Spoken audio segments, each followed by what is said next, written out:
Ustedes saben que el domingo pasado hubo un crimen, hubo un asesinato, ¿cierto que sí? Y a los que no estuvieron, yo ojalá y ruego a Dios que por lo menos hayan escuchado el sermón por YouTube, como fue mi caso. Pero si no, la idea es que tampoco te pierdas. Yo voy a tratar de encajarte allí. No voy a predicar lo que Ángel predicó, pero sí hay que asociarlo porque el título de mi sermón, ¿cuál es? Los autores del crimen. ¿Y cuál es el crimen? Ese asesinato que Ángel les predicó la semana anterior. Así que vamos a Jeremías y vamos a leer en el capítulo 8. Voy a estar exponiendo desde el versículo 4 al 17. Ángel terminó en el 3. Voy a estar exponiendo desde el 4 al 17, pero inicialmente vamos a leer del 4 al 7. Jeremías capítulo 8 del 4 al 7.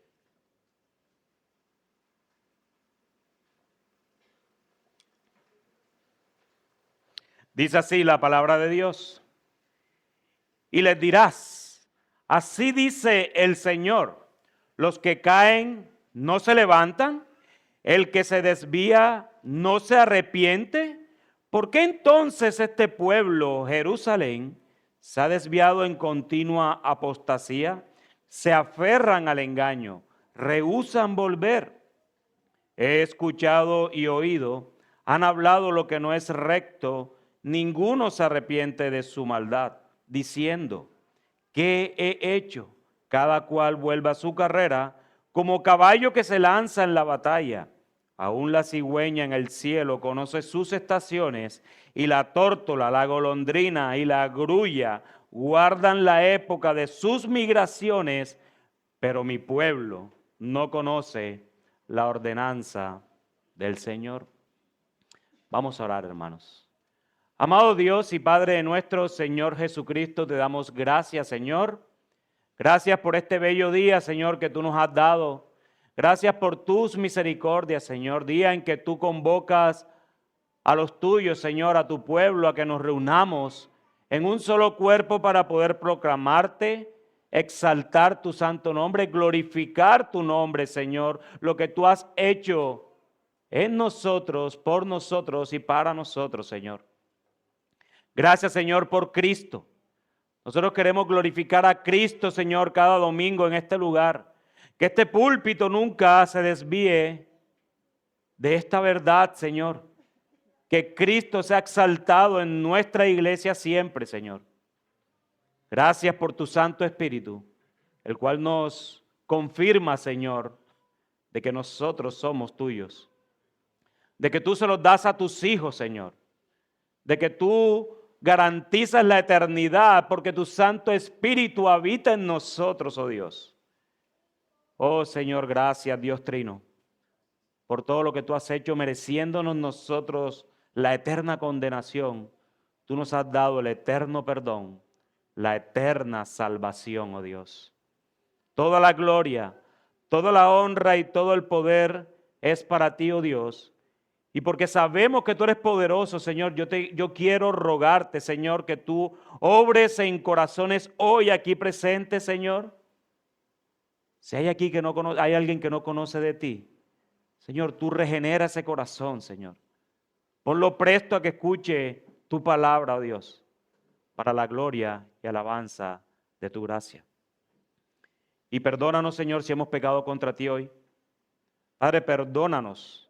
Pero sabemos que tú nos has perdonado en Cristo y queremos entrar a tu aposento espiritual para poder escuchar tu voz a través de tu palabra, Señor.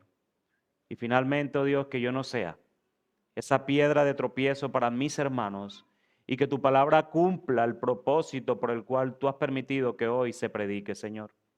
Yo te lo pido, Señor, todo esto en el nombre de nuestro bendito, santo, justo, bueno, suficiente, bello Señor Jesucristo, y para tu gloria. Amén y amén. El que manda, manda, así mande mal. ¿Cierto? El que manda, manda, así mande mal.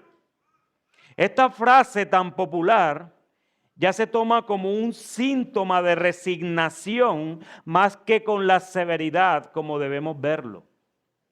Esta frase se ha usado para dirigentes políticos, se ha usado para empresarios, se usa mucho en universidades cuando los estudiantes no están de acuerdo con los decanos, de colegio cuando los estudiantes no están de acuerdo con sus maestros. Dirigentes deportivos y toda clase de organización, cuando los dirigidos se encuentran resignados y teniendo impotencia de no poder hacer nada. El que manda, manda, así mande mal. El pueblo de Dios no está en mejor condición. Muchos creyentes se someten a autoridades eclesiales, el cual son abusados y no hacen nada por desconocimiento de la verdad o por miedo a que sean disciplinados y hasta excomulgados de la propia congregación.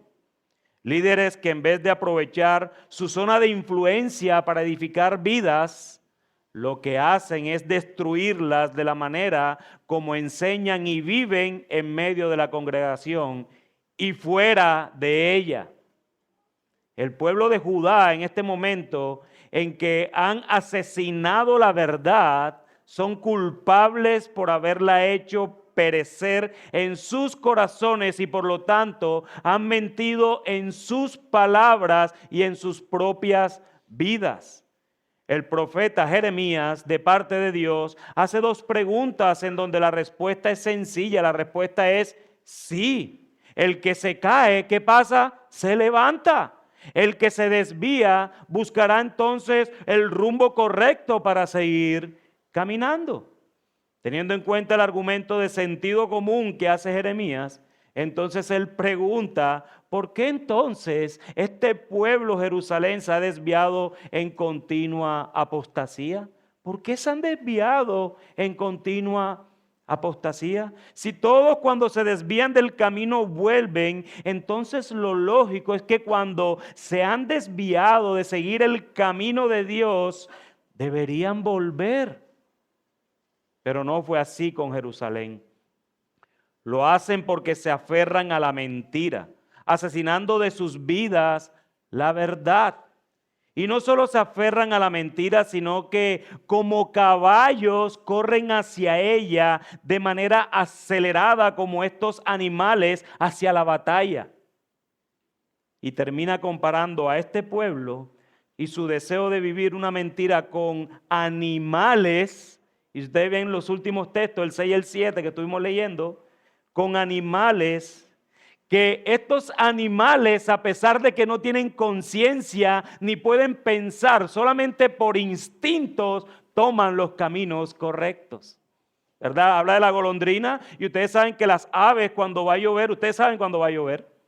Las aves, cuando está el tiempo de lluvia, así tú a veces no ves ni la nube, las aves buscan un lugar donde esconderse. Y eso lo hacen no porque son inteligentes, porque ellos no tienen conciencia, es porque tienen instinto, es el sentido común de ellas. Pero el pueblo de Jerusalén, a pesar de que sí tiene ese sentido común, siguen amando esa mentira y por eso han asesinado la verdad en sus vidas. Por eso el pueblo es culpable del asesinato de la verdad en sus corazones.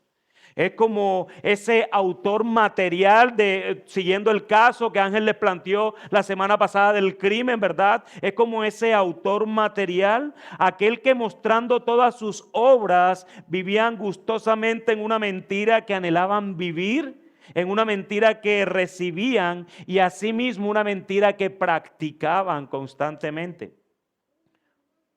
Este es tal vez el autor más visible. Normalmente cuando hay un asesinato, tú quieres saber quién es el asesino. El que el profeta se encargó de mostrarnos de manera detallada en los capítulos anteriores. Pero hermanos, no podemos dejar de ver que muchas veces los autores materiales de un crimen no son los mismos autores intelectuales. Ustedes han visto asesinatos donde mata a uno, pero el que lo mandó a matar fue otro.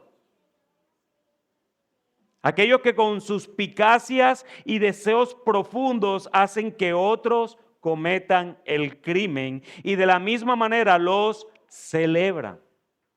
Por eso, amados hermanos, no solo apuntemos nuestras miradas al pueblo en general, sino que también comencemos a ver a aquellos que teniendo la responsabilidad de enseñar y de vivir la verdad primariamente, se han olvidado de ella. Aquellos que con injusticia, así como el pueblo, también retuvieron la verdad en sus corazones y en sus obras. Los líderes del pueblo, aquellos que tenían el privilegio de enseñar y vivir tal como Dios había dicho, habían influenciado de tal manera al pueblo que fueron los autores intelectuales del crimen. Y es por esto, hermanos, que en esta mañana estaré predicando este sermón, el cual he titulado, como lo dije al inicio, Los autores del crimen. Y la meta que tengo el día de hoy es presentarles la exposición a la luz de dos encabezados, el cual iremos desarrollando en la medida que avancemos en el texto. He roto toda doctrina trinitaria en cuanto al tema de los puntos. O tripartita, como para no confundir el término. Y mi tesis, énfasis o proposición para ustedes en esta mañana es sencilla, pero nos hace responsable a todos. Escuchen esta tesis, hermanos, que me propongo a fundamentarles con la palabra de Dios. La iglesia es lo que sus líderes son.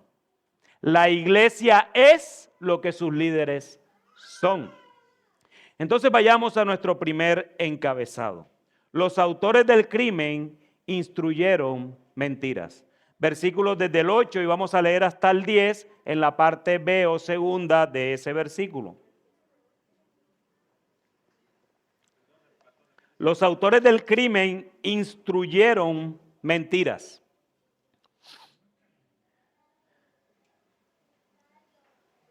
Dice la Escritura. Versículo 8. ¿Cómo pueden decir, somos sabios y la ley del Señor está con nosotros, cuando la ha cambiado en mentira la pluma mentirosa de los escribas? Los sabios son avergonzados, están abatidos y atrapados. Ellos han desechado la palabra del Señor. ¿Y qué clase de sabiduría tienen? Versículo 10. Por tanto, daré sus mujeres a otros y sus campos a nuevos dueños, porque desde el menor hasta el mayor, todos ellos codician ganancias. Dios, a través del profeta Jeremías, da una sentencia a uno de los autores intelectuales del crimen. Primero cuestiona la sabiduría de ellos. ¿Cómo pueden ser sabios? Dios hace una pregunta retórica cuando ya les ha dicho que los animales, quienes solo tienen instinto, caminan por el camino correcto conforme a la circunstancia que tienen. Es como si dijera que estos animales, a pesar que no tienen conciencia, son más sabios que este pueblo. Eso es lo que Jeremías les está diciendo. Pero la razón que da Dios a este pueblo para creerse que son sabios es porque ellos tenían la ley del Señor. Ya anteriormente Dios le cuestionó sus vidas, ¿verdad? En el capítulo 7, sus vidas rebeldes, el cual creían que podían hacer lo que quisieran y luego venir al templo del Señor a consagrarse solamente porque decían, este es el templo del Señor, el templo del Señor, el templo del Señor. Ahora también tienen otra cábala. No solo es el templo el día que iban, sino que la ley del Señor está con nosotros. La ley del Señor está con nosotros. Pero el pueblo, el autor material del crimen de la verdad, en sus corazones, perecían por falta de conocimiento, porque esa supuesta ley que ellos tenían había sido cambiada y enseñada de una manera mentirosa. Los escribas son los primeros autores intelectuales que aparecen en el texto.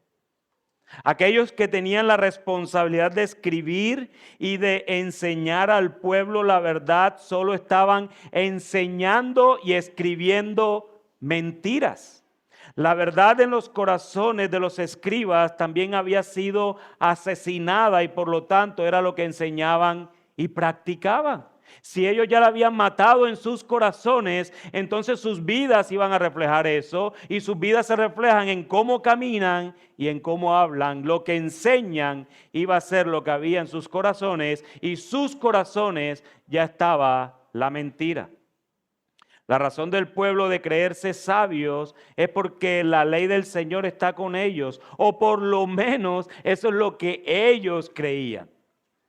Pero lo que no sabían es que la ley del Señor había sido cambiada por mentira. Y los responsables de esto eran los maestros del pueblo, los escribas.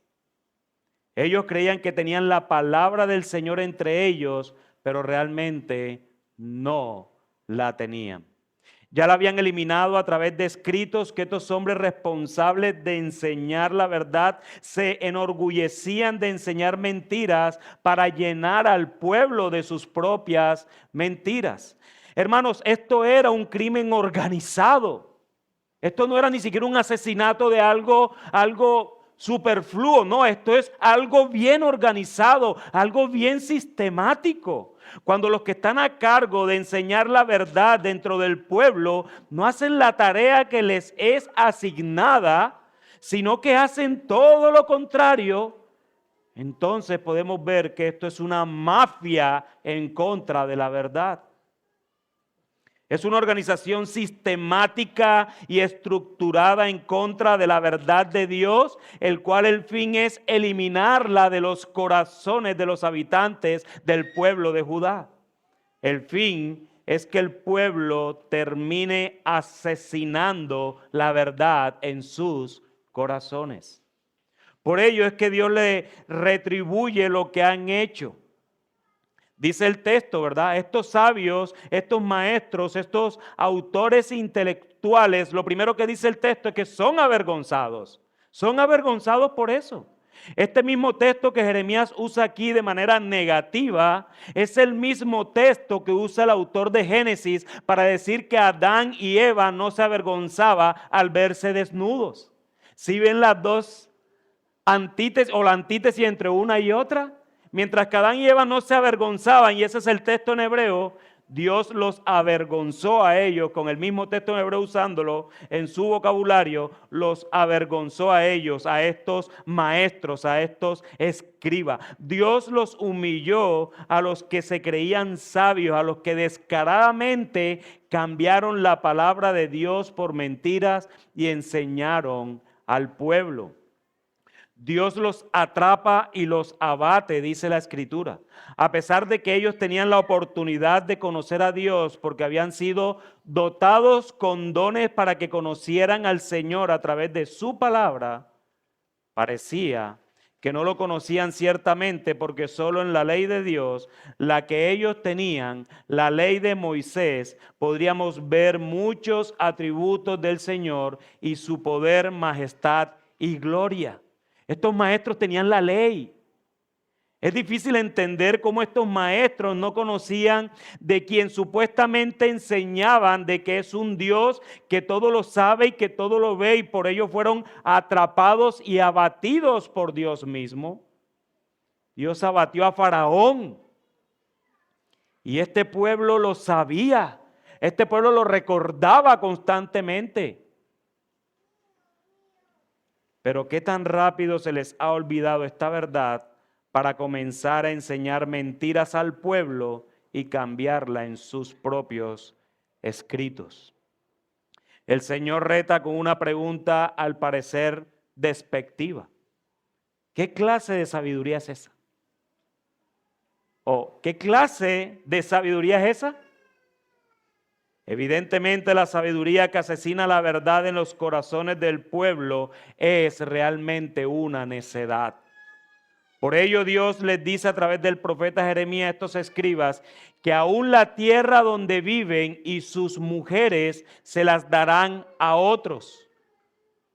Dios está sentenciando que el exilio viene aún sobre aquellos que creían que eran sabios y que enseñaban al pueblo. Ellos no iban a ser exentos a este exilio. Y al codiciar las ganancias de otros, todos sin excepción, desde el más pequeño al más grande, les serán quitadas sus mujeres y sus tierras. Y hermano, entiéndase desde el más pequeño al más grande en el contexto de los maestros. Entiéndase desde el más pequeño al más grande, no en el sentido de la edad, porque aquí Jeremías se está dedicando a estos que están a cargo de la parte eclesial, si se me permite el término, sabiendo que no es exactamente así, pero ese gobierno de la religión del pueblo. Porque ciertamente, y el mismo contexto me lo dice, ningún pequeño ni tiene mujer ni tiene tierra. Entonces entiéndase del más pequeño al más grande, algo así como aquellos que tienen mayores o menores dones, pero que enseñan. Hermanos, el pueblo tiene responsabilidades y no hay menor duda de eso. Debieron dudar de muchas cosas que tal vez les enseñaban estos maestros. Ellos también tenían la palabra del Señor, ellos también tenían la ley de Moisés. Sabían las obras del Señor que había hecho con sus padres. Claro que el pueblo es responsable y el pastor Ángel se dedicó a enseñar eso la semana pasada, pero a quien más se le da, más se le demanda. Indudablemente los maestros habían recibido más. Habían recibido tal vez mayor sabiduría para enseñar al pueblo la ley de Moisés, la palabra del Señor, pero ellos decidieron escribir mentiras y enseñarlas al pueblo. Ellos también tenían que rendir cuentas delante del Dios que había dado su ley santa, porque Dios es santo. Los maestros son autores intelectuales de este crimen contra la verdad en sus propios corazones y habían asesinado de manera sistemática dicha verdad a través del pueblo, quienes fueron influenciados por estos líderes mafiosos del crimen. Aquellos que tienen más conocimiento que otros y sin embargo no sirven mejor que otros a sus propias almas, tienen motivos para tener vergüenza. Sin embargo, mis hermanos, los maestros, estos escribas de la ley del Señor, no son los únicos responsables. Jeremías ahonda más en este gran problema, lo cual es la fuente y autoría de dicho crimen, y es lo que nos lleva a nuestro segundo encabezado. Los autores del crimen practicaban mentiras. Entonces, por un lado, enseñaban mentiras, pero los autores del crimen también practicaban mentiras.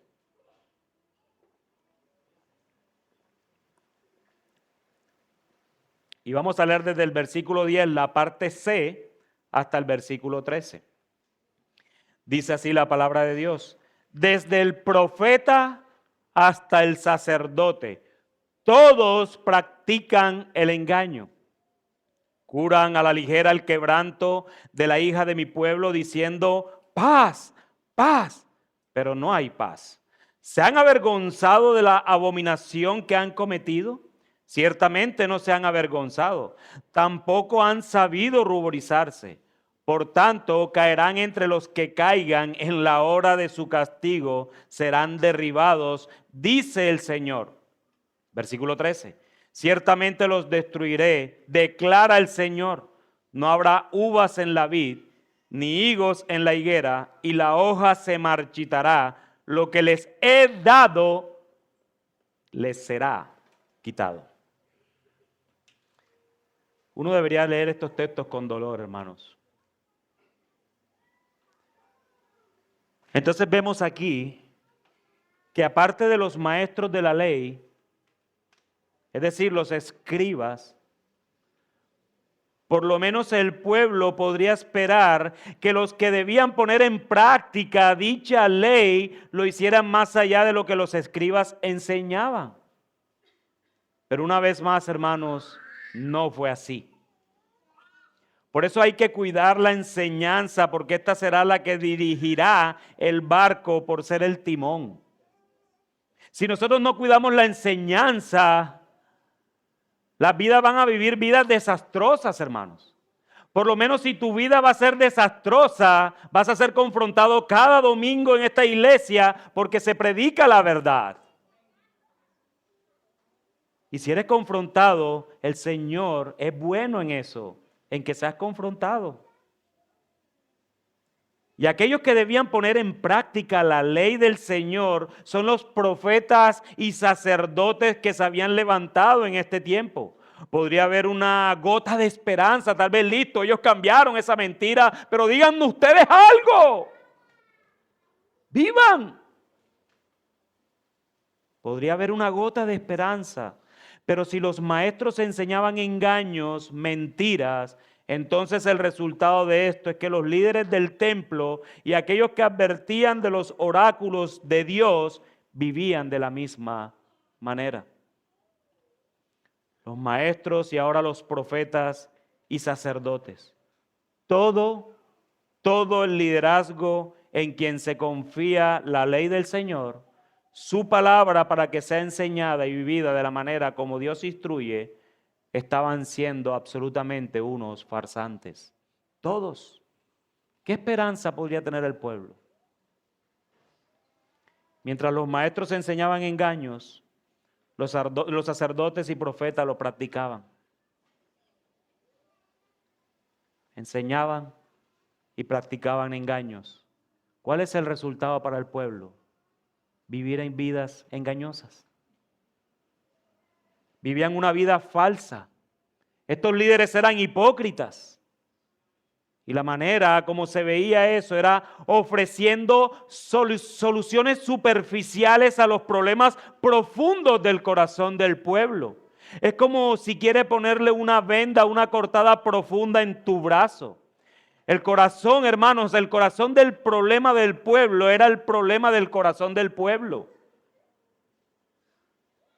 En vez de darles la ley del Señor, que era lo que necesitaban para poder alejarse de la vida mentirosa, solo la vendaban con soluciones que no atacaban el problema real del pueblo de Judá. No solo no ayudaban a sanar realmente, sino que también daban esperanzas falsas al pueblo. Unos líderes perversos de corazón para pervertir a otros como a ellos mismos. Les prometían estos líderes una paz falsa cuando la realidad es que no había paz y lo que había era más bien una expectación de real de juicio, como ya le había pasado a la hermana de Judá Israel. Y lo más repugnante de esto, que ya es repugnante, es que de ninguna manera sienten vergüenza. No tienen vergüenza, sino que lo hacen con gusto porque ni siquiera se sonrojan, dice la Escritura, al hacerlo. Ni siquiera se ruborizan al hacerlo. Una manera, hermanos, de manifestar la vergüenza, así sea pequeña, es que a algunos se les coloca la cara roja y a veces se ríen porque ellos mismos saben eso, que están avergonzados. Yo conozco a más de uno aquí que cuando está avergonzado se pone rojo como el tomate. Y tal vez no es una vergüenza por algo malo que hizo, sino porque le dijeron, ay, está simpaticón hoy, y se pone rojo. ¿Pasa o no? ¿Por qué te estás riendo?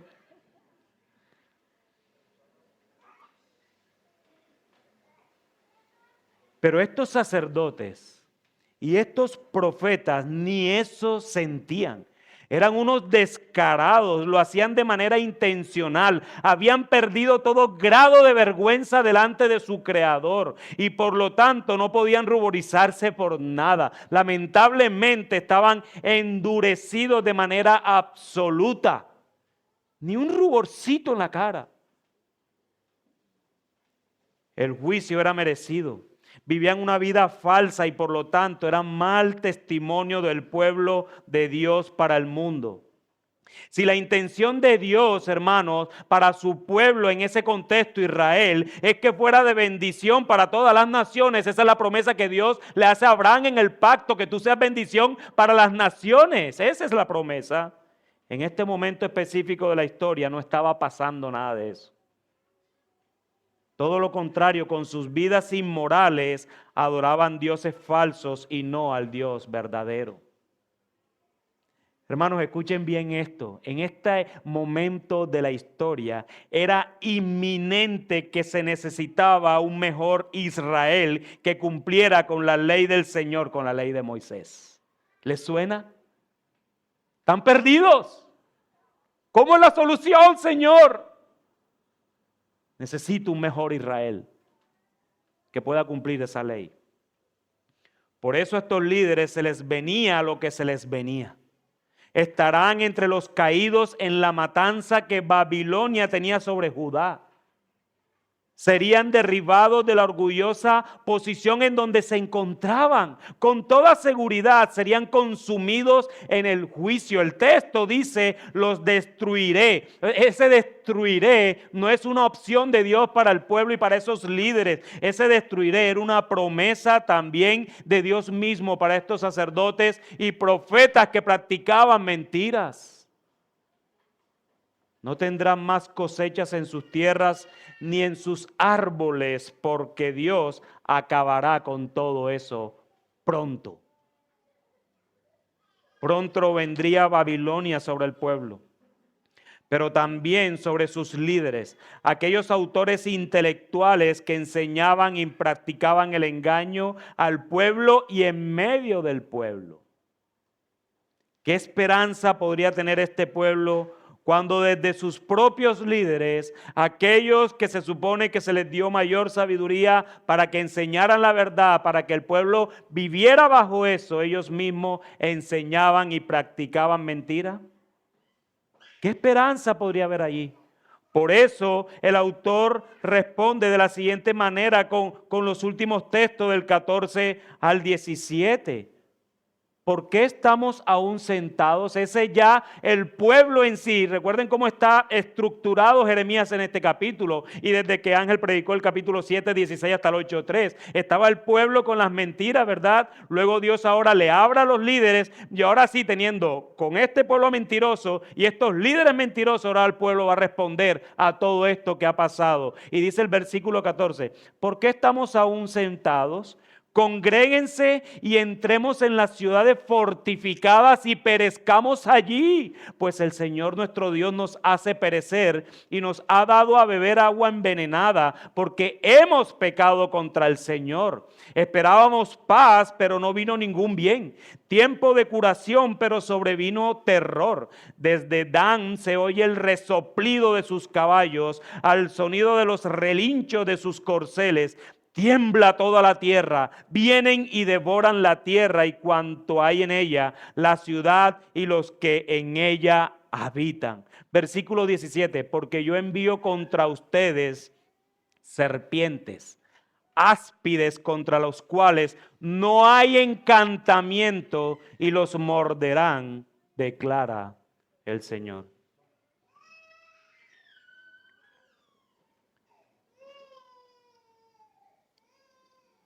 Hermanos, unos líderes mentirosos terminan haciendo un pueblo mentiroso.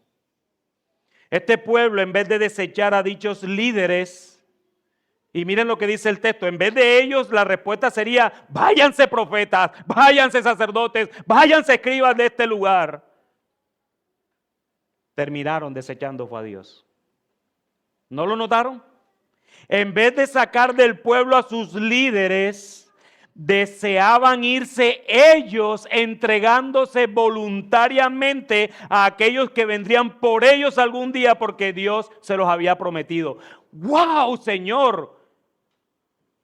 Les estoy mostrando, oh Dios, de que ellos están viviendo una mentira, de que sus líderes tienen la culpa, pero ellos entonces están diciendo, no, déjanos a nuestros líderes, ahora todos nos vamos juntos a Babilonia para que ellos no tengan que venir hasta acá. ¡Qué orgullo! No esperemos a morir en este lugar, dice el pueblo. Vayamos a esas ciudades fortificadas para ir a morir allá. ¡Wow! Sabían que venía el juicio, pero ahora ellos querían escoger el lugar. Si Dios ha decretado nuestra destrucción, pues vayamos allá, escojamos el lugar nosotros. Es como esa persona que sabe que ha pecado Y en vez de dolerse por su pecado, termina entregándose a Él, diciendo que Dios haga conmigo lo que quiera. Tú no sabes lo que estás pidiendo. Este pueblo no tenía ni idea lo que estaba deseando. Es insensato ese pensamiento en un creyente, obviamente. Pero de muchas maneras se piensa así, y de esa manera estás haciendo insignificante el evangelio que se nos fue dado. El pueblo ha reconocido que ha pecado contra el Señor, dice el texto, y en vez de arrepentirse, lo que hace es escoger cómo será el juicio, como si ellos pudieran escoger eso. Y por causa de las falsas enseñanzas de los líderes, este pueblo esperaba una paz y tiempo de sanidad que nunca llegó porque Dios no se los prometió. Y este pueblo, en vez de recibir esa supuesta paz y sanación temporal, lo que sentía que se les avecinaba era guerra y destrucción, porque ya temblaba la tierra, dice la Escritura, por causa de los resoplidos de los caballos sementales que vendrían a destruirlos. Así como el pueblo, escuchen cómo comenzó el texto en la introducción, así como el pueblo galopaba en sus caballos veloces hacia la mentira, de la misma manera el juicio les vendría con esos caballos fuertes, sementales, de manera superlativa. ¿No lo notaron? Caballos aquí, caballos acá. Dios enviará tropas enemigas como serpientes venenosas, las cuales no podrán encantar con sus mentiras. Pueblo mentiroso, llega el enemigo y van a tratar de decirle mentira al enemigo para ganárselo. Ni eso van a poder ustedes. ¿Saben por qué? Porque Dios les estaba mandando un pueblo mentiroso para que hiciera juicio. Mentiroso más mentiroso, doblemente mentiroso. Así que era imposible que Judá y sus líderes pudieran encantar a los enemigos con sus mentiras, porque lo más probable es que los que venían hacia ellos eran más mentirosos que ellos. Pero hermanos, Dios ha tenido misericordia de nosotros. Ese Israel desobediente estaba apuntando al verdadero Israel que necesitaban nuestras almas. Ese verdadero Israel que era el maestro perfecto, el sacerdote perfecto, el profeta perfecto. No necesitamos más nada sino solamente a Cristo, quien enseñó y practicó solo la verdad. Todo lo que Cristo es y hace es verdad, porque Él es el camino, la verdad y la vida. En Él no hay mentiras, ni siquiera una. Él es la verdad encarnada. Por eso no podía ser ni hablar una cosa diferente a la verdad. Y en Él el Padre fue que se complació, no en el Israel, pueblo. Así que los líderes de esta iglesia deben ser como Cristo. La iglesia debe ser como Cristo. Los líderes tienen una responsabilidad superlativa porque a ellos se les ha delegado predicar, enseñar, discipular con la verdad y vivir en esa verdad que hablan, practicándolas de maneras evidentes delante del pueblo de Dios. Pablo le dice a Timoteo, predica la palabra. Insiste a tiempo y fuera de tiempo, amonesta, reprende, exhorta con mucha paciencia e instrucción. Estamos llamados como pastores o líderes a predicar la palabra, la cual es la única verdad que el pueblo necesita. Como líderes presentes, y escuchen bien, líderes futuros en esta iglesia, necesitamos instar a tiempo y fuera de tiempo. Solo lo vas a hacer es con la verdad y no con tu propia opinión. Y solo podemos amonestar, reprender, exhortar con mucha paciencia cuando practicamos esa verdad que predicamos.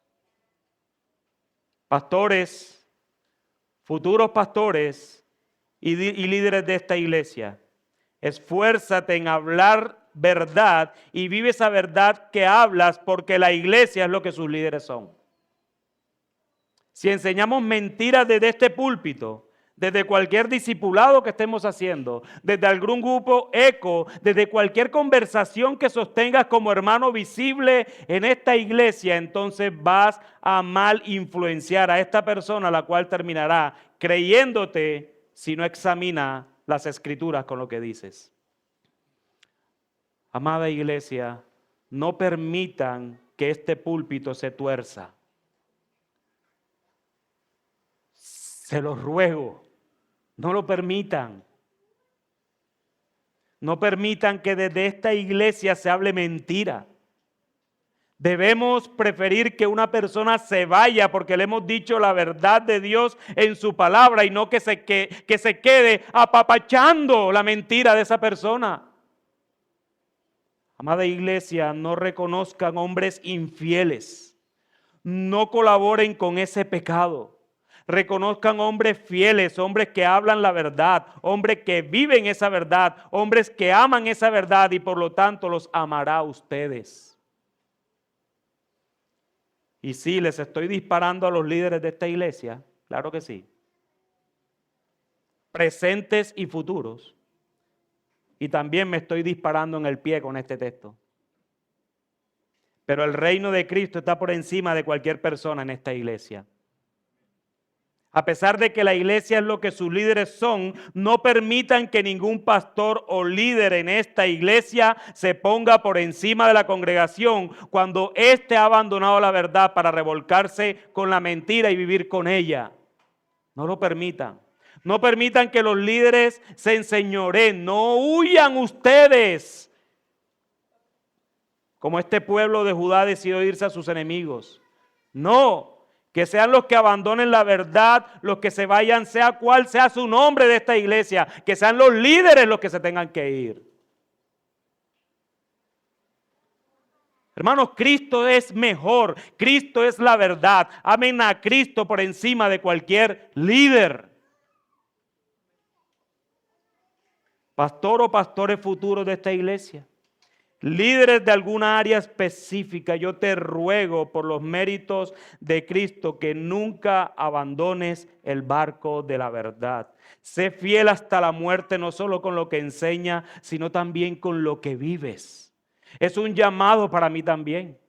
Hermano y hermana amada, no me dejes caer si te das cuenta que he abandonado la verdad. Adviértanme, exhórtenme, anímenme, se lo ruego, cuídenme. Yo necesito de Cristo igual que ustedes. Yo no sé más que ustedes. O pueda que sepa algo más que ustedes. Pero Cristo es el mismo en todos. Yo necesito de ustedes. Miembros de Iglesia Bíblica de la ciudad. Cuida la doctrina. Cuida nuestra manera de expresar la fe en esta iglesia local de manera particular.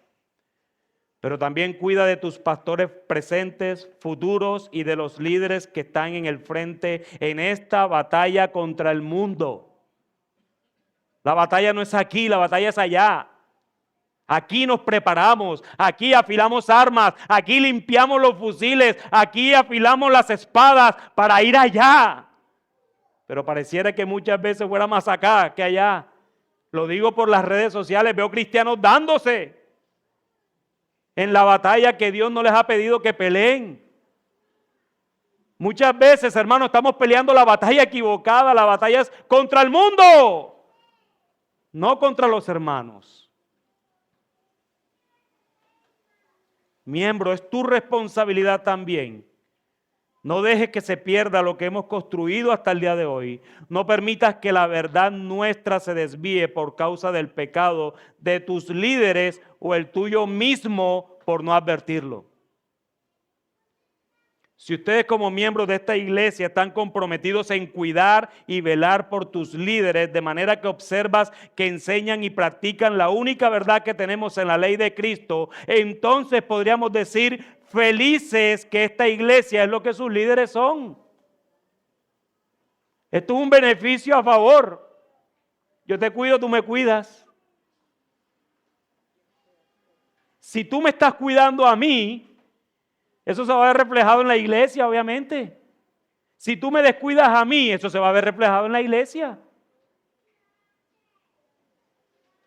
Hermanos, hay otro dicho que dice, la verdad es verdad, no importa quién la diga. ¿Sí se la han dicho? Esto es cierto, es verdad. Pero la verdad no es solo algo que se habla, sobre todo en aquellos que dirigen, sino también algo que se vive. Así que abandonemos la idea del mundo del que el que manda así mande mal. No. La ley de Cristo nos ha dejado todo lo necesario para poder tener argumentos como iglesia de que nuestros líderes deben hablar la verdad y vivir la verdad como Él mismo, el príncipe de los pastores, lo hizo. No hay excusa, amada iglesia, así que los animo que mientras estamos de este lado de la eternidad, podamos caminar juntos sobre esta verdad que enseñamos para que podamos vivirla juntos y que el Cristo sea glorificado en esta iglesia. Cuando lleguemos al final de la carrera, estaremos frente a la verdad que amamos eternamente y para siempre. Y no quiero terminar sin decirle algo a los que no creen en Cristo que están en este lugar. Amigo, es posible que estés en este lugar y hayas estado buscando un lugar donde congregarte. No sé si es tu situación. Soy consciente de que muchas llamadas iglesias han dejado a Dios de lado para seguir a dioses falsos. El dinero, la fama, la autosuficiencia, el orgullo, sus líderes o muchos más. Pero eso no es excusa para ti, amigo. Si bien todo esto te ha impulsado a seguir otros dioses, hoy te ruego que te arrepientas, que puedas creer en Cristo, el verdadero maestro, el verdadero profeta, el verdadero sacerdote que te puede traer de las tinieblas donde te encuentras a su luz admirable y puedas caminar en obediencia. Amigo, cree en Cristo y hazlo ahora. Y ya no llenes tu mente y corazón de más mentiras, que lo único que ha hecho es apartarte de tu Creador. No seas como ese pueblo de Judá, que en vez de echar a sus líderes, se fueron a buscar el juicio. Pregunta lo que quieras en este lugar al finalizar, pero no te vayas, porque ciertamente este libro es suficiente para tu vida, en el cual encuentras la verdad encarnada que tú tanto necesitas.